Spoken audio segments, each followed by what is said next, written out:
Morning সুপ্রভাত নমস্কার Pramila Mukherjee blogs চ্যানেলে অনেক অনেক স্বাগত। আমি প্রমীলা ব্লগটি শুরু করলাম সকালবেলা থেকে। এখন বাজে সকাল এই 7:15-20 হবে।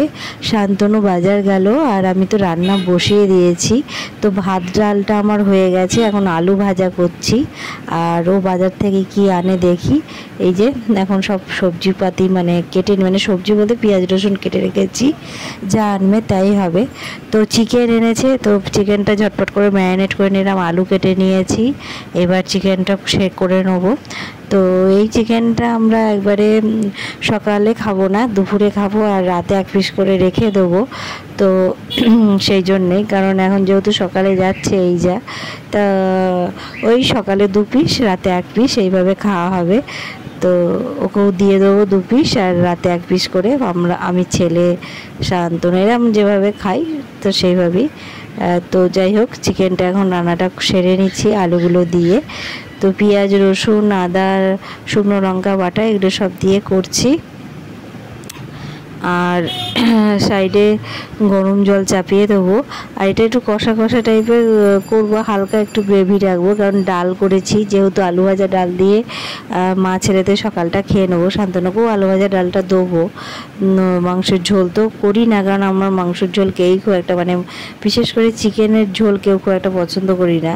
হ্যাঁ, মাটনের ঝোলটা ভালোবাসে সবাই, কিন্তু চিকেনের ঝোলটা অতটা কেউ পছন্দ করে না। তাই তো যাই হোক, মাংসটা ফুটে গেছে, সেদ্ধ হচ্ছে হোক। আর এদিকে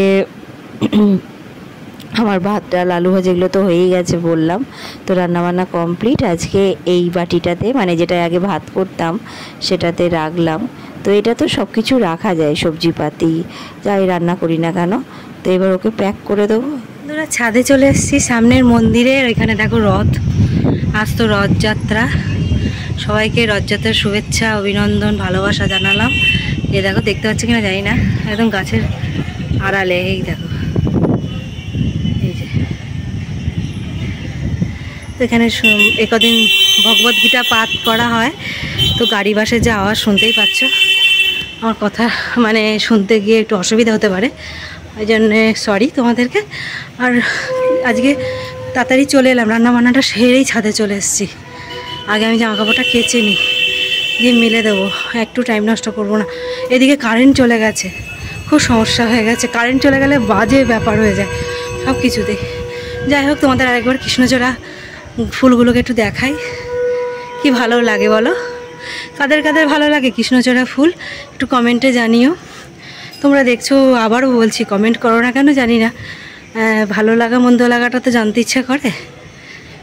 তো যাই হোক, করো কমেন্ট। আগে বেশিরভাগ দেখছো বেথুয়া থেকে দেখছো, না বেথুয়ার বাইরে থেকে দেখছো, নাকি অন্য কেউ দেখছো, সবাই একটু বলো প্লিজ, বলো। আমিও দেখি ওয়াইটি স্টুডিওতে, তো বোঝা যায় একটু একটু, তবু বলো। তো রথযাত্রা, ভগবানকে যদি বিশ্বাস করো তবে একটু বলো সত্যি সত্যি তোমরা কে কোথা থেকে দেখছো। তো যাই হোক, চলো কাজগুলো করে নিই। এখন বেজে গেছে 1টা। আর আজকে ব্লগটা একটু তাড়াতাড়ি শেষ করব, কারণ হচ্ছে ছেলের যোগা ক্লাস আছে। হ্যাঁ, আজকে রথযাত্রা। তোমাদের আজকে রথটা হয়তো শেয়ার করতে পারলাম না, কারণ এখন কোথায় রথ দেখাবো, দুপুরবেলা তো, এখন তো রথ দেখানো সম্ভব না। তো যাই হোক, কালকে পারলে দেখাবো, যদি রথ দেখতে পাই, আমরা তো যখন যাব তখন যদি দেখতে পাই তো অবশ্য করেই ব্লগিংটা করব। তো চেষ্টা করবো ব্লগিংটা করা ঠিকঠাক মতন। আর ভিড় যা হয়, সবথেকে বড় কথা আসবো কী করে ওইটা ভাবলেই এখন খুব লাগছে, কারণ আমরা আর বছরে যখন 3 জনা গিয়েছিলাম তখন আসার সময় খুব ভিড় ছিল, আসতে পারছিলাম না। তো এবার তো শান্তনু ডিউটিতে আছে, যাওয়া হবে না, ও তো যেতে পারবে না কারণ ছুটি নেয়নি সেই জন্যে। আর আর আমি আর ছেলে তো যোগা ক্লাসে যাব, কি হবে না হবে তো এখন বলতে পারছি না। যাই হোক, চেষ্টা করব তোমাদের একটা আমাদের বেথুয়ার রথযাত্রার ব্লগ দেওয়ার, কারণ আগের বছরও দিয়েছি, এবছর বা কেন বাদ যাবে বলো। তো চেষ্টা করব। তো যাই হোক, যদি ভালো লাগে অবশ্যই একটা লাইক শেয়ার কমেন্ট সাবস্ক্রাইব করে পাশে থেকো। তো আজকের মতো টাটা।